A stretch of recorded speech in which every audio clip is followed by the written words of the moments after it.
Hi guys, my name is Dylan. Hi, my name is Stephanie. And today we'll be talking about one news that I stumbled upon online. Foreigners they want to know what is the living expenses for them when they come over to Malaysia, which is one of the few questions that we get from some of our clients and some of our viewers as well. This episode I'm going to dissect out if you were to move to Malaysia, what is the living cost? But before that, let me read the news first.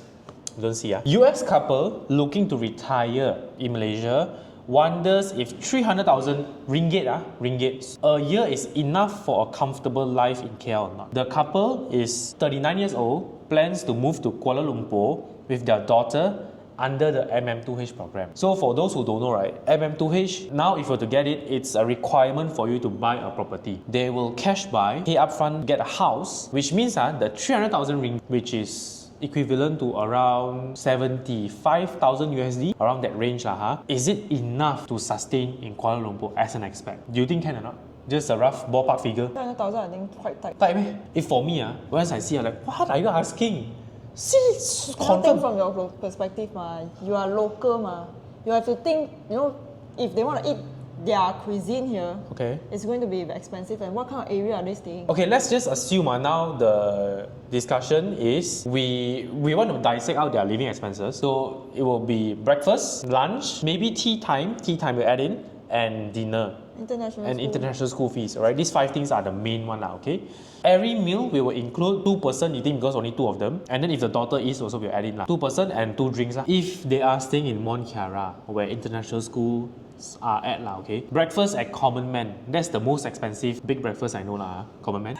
Super expensive. The price that I'm saying now is inclusive of tax. So assuming both of us, after the kids got picked up by the international school van, so the 60 ringgit per person to eat big breakfast. 60, 120. Let's say we order coffee, black coffee. So the black coffee there is around 15. So 15 is 30. So which means our breakfast we will be spending 150 ringgit already. Okay, lunchtime. Where do you want to eat if you're an expat? Okay, let's say VCR stacks. VCR stacks, okay. Sandwich. Okay, if it's sandwich, how much is it for one person to eat? 30 ringgit? 40, 50 also. 50 ringgit, okay. Assuming, food only. Assuming after you eat such a heavy breakfast, lunchtime, you are so hungry again, you will eat one each sandwich, 50 ringgit per person. And then you say about drinks, How much is it, drinks? Let's say kombucha, Kombucha 20 ringgit. 20 plus also got. Expensive, kombucha. Yeah. But I thought kombucha is just fermented tea. Yeah. Why is it so expensive? Because it's Mont Kiara, and the packaging Okay. And then organic label. Oh. Okay lah, kombucha is 20 ringgit each. So, how much are we spending? 140. Okay. So, morning you spend 150, afternoon you spend 140. After eating for a few hours later, okay, it's time for you to tapao some dessert, something from the bakery. For tea time. For tea time. And then this time maybe your daughter is back already. So must include her already. From Canning Hill lor. Canning Hill, okay. Say you want an very expensive and her things that she says super expensive. Later you say your version, okay? No, I think 300k I think not enough. Yeah, that's what I say Okay, if it's Canning Hill, the mushroom pastry. Hey, do follow on Instagram, because she always posts food over there. If you want to know good food, valuable one, follow us, Dylan and Stephanie. Follow us, Okay. That day we ate the pastry, how much? 20 ringgit. And then I order espresso shot. 15 ringgit. 15 ringgit. Crazy. I tapao 3 pastries per person. For daughter also come back, need to eat So 60 So 3 person is 60 ringgit already. Coffee, kids cannot eat coffee. Cannot drink coffee, so 2 of us only So it's 15, 30. 30, so it's 90 ringgit. 90 ringgit. So you remember wow, they're crazy already. Now I think cannot already. So 290 plus 90, 480 480 Right, 480 right. 290 plus 90 is 380. 380. Then the max. 380. Do you see how she's good at spending money but don't know how to calculate? Dinner, assuming you are very cultured, you want to try Japanese food. That's even more expensive. If it's some Japanese ramen store, okay, just go ramen store. Okay, ramen store, okay. In Mont Kiara, one bowl of ramen is 40 ringgit. Okay, 40 ringgit. Because Japanese, they serve free green tea. So don't go gong gong. Don't go and silly, go and order drinks. Free refillable only lah. Refillable green tea also very good already. Just order 1 cup, share with 3 people. No lah, they will order 1 each. So 1 person, 5 ringgit lah. 5 ringgit lah, okay lah. So 15 ringgit 15 for ringgit green already tea. for green tea. And then ramen, 40 per bowl mah. 40 per bowl, so it's times 3 is 120. Then you plus gyoza, some more you like to order snacks one mah. You order one ah. I usually order one bowl of noodle only. Okay, so 120 for 3 bowls of noodle, then 15 ringgit, 135. And then gyoza 20 ringgit. So you're 155. 155. Okay, so this now 300 what? 80. My maths also cannot really wait now. 380 plus 155. 380 plus 155 per day, you are expected to spend around 535 ringgit. So assuming that's per day and assume you eat the same thing, same amount every single day, times by 365, okay ma? Total up you will spend 195,275 That's ringgit. over already, right? What over? They asked 300,000 what? I haven't calculated international school. Alice Smith is one of the top international school in Malaysia, in KL. It's hovering around 120 to 150,000. Sri KL or like Dwi Emas, something, Dwi Emas is slightly lower. It's hovering only around 40 to 50,000. But bear in mind guys, this is a serious talk. It doesn't mean that you are paying 100,000+ per year. It means that the school is very good. It doesn't mean that if you are paying 40,000 per year, it doesn't mean the school is very bad. So oftentimes, if you ask me, right, you really have to go and search on the syllabus that they are doing and whether the teachers are expat or not. Because if the teachers are expat, definitely they have to pay more in order to invite them to come over and teach ma. But assuming we are talking about Alice Smith lah, it's 150,000. So 195,275 plus 150,000 is 345,000. Voice crack. I told you not enough lor. There's one time I waited for you while you were doing your Desa Park Review.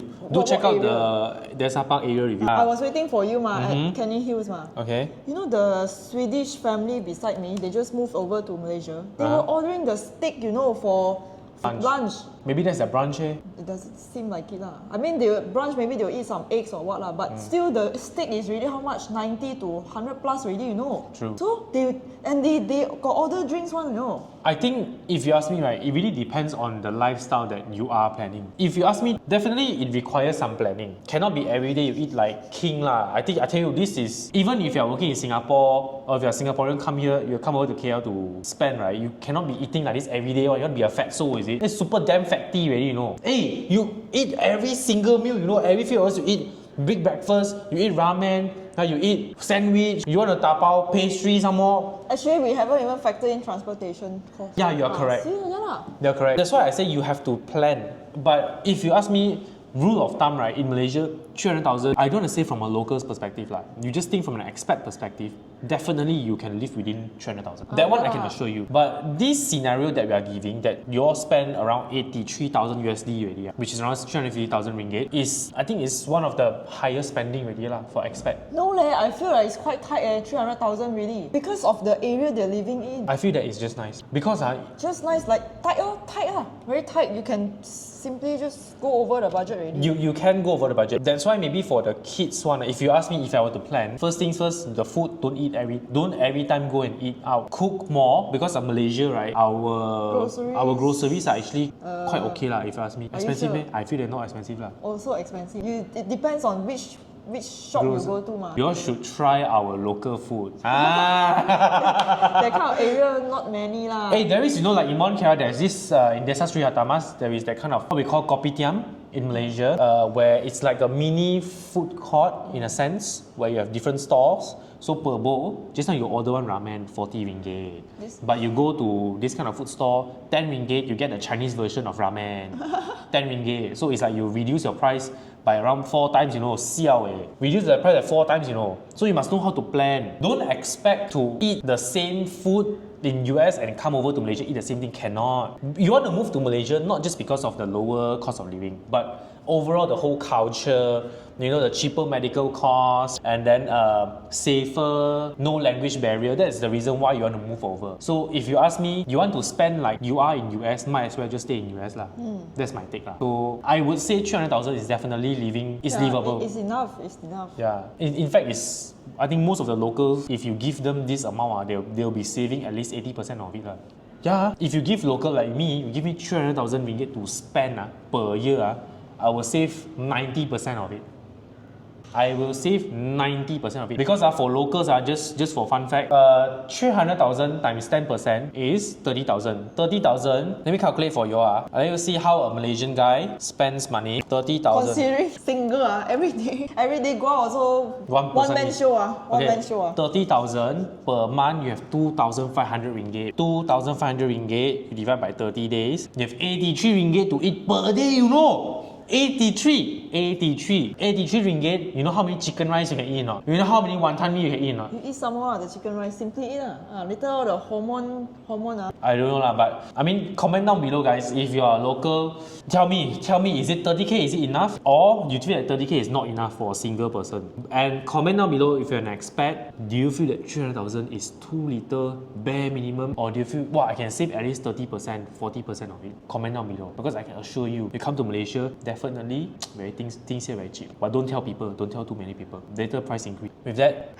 thank you so much for watching the episode. And any last words? Things in KL is not cheap. It's actually comparable to Singapore. Just that Singapore's houses is very expensive. Oh yeah, talking about houses, right? If you all want to buy, rent or sell any property in KL, do contact us below, down in the description. And if you want us to review any property, do email us as well. And do follow our Instagram, do like, share and subscribe. And I'll see you in the next video. It's smooth for this time.